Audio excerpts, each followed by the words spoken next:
अस्सलामुअलैकुम वरहमतुल्लाहि वबरकातुहू। मोहतरम नाज़रीन इकराम, अऊज़ु बिल्लाहि मिनश्शैतानिर्रजीम, बिस्मिल्लाहिर्रहमानिर्रहीम। या अय्युहल्लज़ीना आमनू कुतिबा अलैकुमुस्सियाम कमा कुतिबा अलल्लज़ीना मिन क़ब्लिकुम लअल्लकुम तत्तक़ून अय्यामम मअदूदात। सदक़ल्लाहुल अलीयुल अज़ीम। अल्लाह तबारक व तआला ने जो भी अहकामात कुरान मजीद में या अल्लाह के नबी सल्लल्लाहु अलैहि वसल्लम के ज़रिए इस उम्मत को पहुँचाया है, उसके पीछे हिकमतें हैं। बहुत सी हिकमतें इंसान नहीं जानता है। वल्लाहु यअलमु व अंतुम ला तअलमून। लेकिन कुछ अहकामात को जब अल्लाह तबारक व तआला ने नाजिल किया तो उसकी हिकमतें, उसके मकासिद, उसकी वजूहात अल्लाह तबारक व तआला ने कुरान मजीद में बयान की है या अल्लाह के रसूल सल्लल्लाहु अलैहि वसल्लम ने अहादीस मुबारका में बयान की हैं। अल्लाह तबारक व तआला ने कुरान मजीद में रोज़े से मुतअल्लिक़ फरमाया कि उसकी हिकमत यह है लअल्लकुम तत्तक़ून, तुम्हारे अंदर तक़वे की कैफियत आ जाए।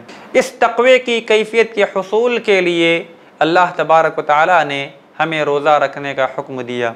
यही वो तक़वा है जिसके सिलसिले में अल्लाह तबारक व तआला ने कुर्बानी के मौके पर फरमाया था, लन यनालल्लाह लुहूमुहा वला दिमाउहा वलाकिन यनालुहु तक़वा मिनकुम। अल्लाह को गोश्त या खून नहीं पहुँचता, अल्लाह तुम्हारा तक़वा देखता है। इसी तक़वे के हुसूल के लिए अल्लाह तबारक व तआला ने हमें रोज़े का हुक्म दिया। रोज़ा दर हकीकत इंसान की तरबियत होती है, इंसान को सब्र की तरबियत दी जाती है। अल्लाह तबारक व तआला ने दो अमाल ऐसे हैं जिनके बारे में कहा कि उसका सवाब बेहिसाब होता है। एक सब्र, इन्नमा युवफ़्फ़स-साबिरून अजरहुम बिग़ैरि हिसाब। सब्र करने वाले को बग़ैर हिसाब के पूरा का पूरा अज्र दिया जाता है। इसी तरह से हदीस क़ुद्सी में रोज़े से मुतअल्लिक़ फरमाया, अस्सौमु ली व अना अज्ज़ी बिही। इंसान के जितने भी अमाल हैं उसमें अल्लाह तबारक व तआला ने एक तरीक़ाकार रखा है कि एक नेकी 10 के बराबर होती है, लेकिन रोज़ा ऐसी इबादत है अल्लाह ख़ुद से उसका सवाब या उसका जज़ा देने वाले हैं। तो लिहाजा ये रोज़ा इंसान की तरबियत का ज़रिया है। इंसान को अल्लाह के अहकामात पर अमल करने का जो पाबंद होना चाहिए, जो डिसिप्लिन इंसान के अंदर आनी चाहिए तक़वे के सिलसिले में, उसकी तरबियत रोज़े में होती है। हदीस पाक में रोज़े को शुक्राने का भी दर्जा दिया गया है, जैसे कि कुरान मजीद में भी फमन शहीद मिनकुमुश-शहरा फलयसुमहु के ज़रिए पता चलता है।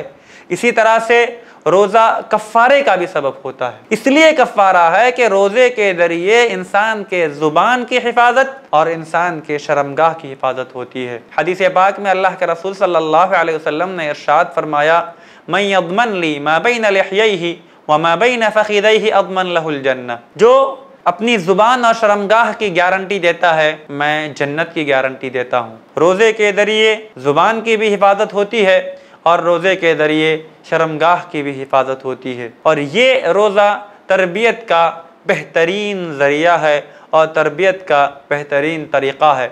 इंसान सुबह से लेकर या तुलुए फज्र से लेकर गुरूब शम्स तक, सूरज के गुरूब होने तक अल्लाह के हुक्म पर प्यासा रहता है, भूखा रहता है, अपनी शहवत पूरी नहीं करता। ये मतलूब है कि रमज़ान के बाद या रोज़े के बाद भी इंसान अल्लाह के हराम करदा चीज़ों से बच जाए। इसीलिए कुरान मजीद में जो रोज़ों की आयतें हैं, उन आयतों में तक़वे का ज़िक्र बार बार किया गया है। ये रोज़ा हमारे अंदर तरबियत का ज़रिया है, हमें अल्लाह के हुक्म का पाबंद बनाने का ज़रिया है। उसकी एक छोटी सी मिसाल है, एक इंसान रोज़ा रखता है, लेकिन अगर वो रमज़ान से एक दिन पहले रोज़ा रखे, वो रोज़ा कबूल नहीं है। मन साम यौम अश-शक फ़क़द असा अबल क़ासिम। जो यौम अश-शक का रोज़ा रखता है उसने गोया कि अल्लाह के रसूल की नाफरमानी की। इसी तरह से एक दिन बाद रोज़ा रखता है, ईद के दिन का रोज़ा हराम है। सूमू लिरुयतिल हिलाल व अफ्तिरू लिरुयतिही। हमें पाबंद बनाया गया है, हमारे अंदर डिसिप्लिन पैदा होती है और अहम चीज़ ये है कि हम अल्लाह और उसके रसूल के ताबे बन जाते हैं। ये वो तरबियत है जो रोज़े से मकसूद है। इसीलिए अल्लाह तबारक व तआला ने लअल्लकुम तत्तकून कहा। और दूसरी चीज़, इंसान अगर कामयाब बनना चाहता है तो उसे 3 चीज़ों को करना पड़ेगा। नंबर 1 तक़वा, नंबर 2 सब्र और नंबर 3 इहसान। अल्लाह तबारक व तआला ने सूरह यूसुफ में हज़रत यूसुफ अलैहिस्सलातु वस्सलाम के क़िस्से बयान करने के बाद फरमाया इन्नहु मन यत्तक़ी व यस्बिर फ़इन्नल्लाहा ला युज़ीअु अजरल मुहसिनीन। जो तक़वा इख्तियार करेगा, जो सब्र करेगा, अल्लाह ताला एहसान करने वालों के अजर को ज़ाया नहीं करता। अल्लाह ताला हमारे रोज़ों को तक़वे का ज़रिया बनाए। आमीन। व आखिरु दावाना अनिल हम्दुलिल्लाहि रब्बिल आलमीन।